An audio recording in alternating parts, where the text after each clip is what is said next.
Javid Chalabiev est champion du monde de boxe poids coq, un titre qui fait forcément de lui un favori pour la médaille d'or aux Jeux européens de 2015 qui se tiennent dans la capitale azerbaïdjanaise du 12 au 28 juin prochain. Le jeune boxeur est convaincu qu'avec chaque entraînement, chaque enchaînement de coups, il se rapproche un peu plus de son rêve, devenir le champion des premiers Jeux européens de l'histoire. À un tel niveau, c'est extrêmement important d'être préparé mentalement. L'expérience a aussi une importance cruciale. J'ai gagné les championnats du monde de boxe, donc j'ai ces qualités essentielles. Et je suis prêt à remporter les Jeux européens à venir.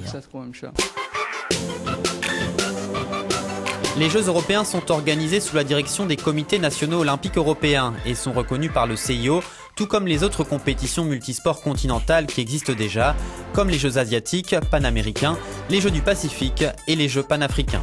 Et malgré son statut de novice, ce tournoi peut déjà se targuer d'avoir d'illustres participants.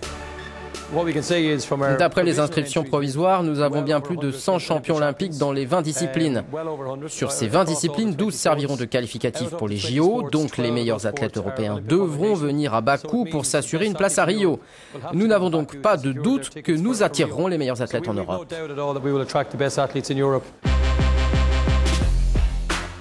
Les Jeux approchent à grands pas et le stress monte, pas seulement pour les sportifs, mais aussi pour les organisateurs. Ils ont eu seulement 2 ans et demi de préparation après que Bakou ait été désigné comme ville hôte de l'événement.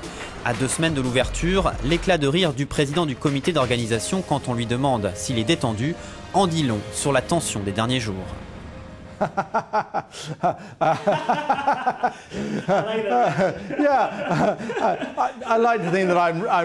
Je suis raisonnablement détendu, mais ça ne veut pas dire qu'il n'y a pas de problème. Bien sûr qu'il y en a, c'est un événement international que nous accueillons ici. Tout aussi excité, le directeur artistique de la cérémonie d'ouverture, Dimitris Papaioannou, créateur du spectacle des Jeux Olympiques d'Athènes en 2004, il doit encore jouer contre la montre tout en essayant de concrétiser ses idées créatives.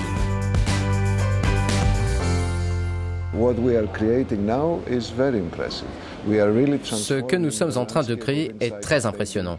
Nous transformons vraiment le paysage du stade, c'est quelque chose d'énorme, impressionnant, ça c'est sûr. Je m'inquiète du rendu poétique.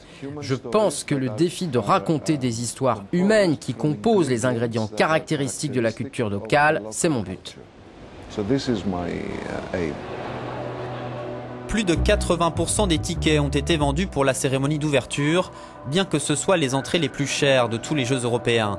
Ils coûtent un peu plus de 170 €. Nous avons au total 600 000 tickets à vendre.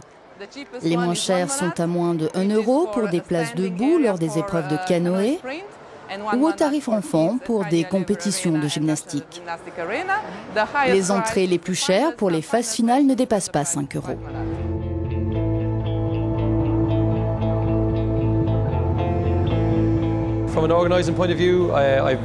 D'un point de vue de l'organisation, je n'ai aucun doute que nous sommes prêts. Nous avons réalisé plus de 20 tests sportifs. Nous avons testé tous les sites, tous les terrains.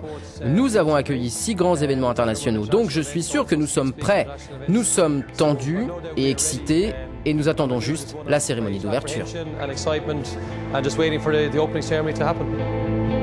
Grâce à de généreux investissements et une préparation intensive et laborieuse, Bakou se transforme en capitale européenne du sport. Depuis 1 an, la répression contre les militants des droits de l'homme s'est accentuée car le gouvernement veut renvoyer une image impeccable à l'étranger. Dans quelques jours, le 13 juin, les premières médailles seront en jeu. Plus de 6000 athlètes de 50 pays européens vont se battre pour leur place dans l'histoire.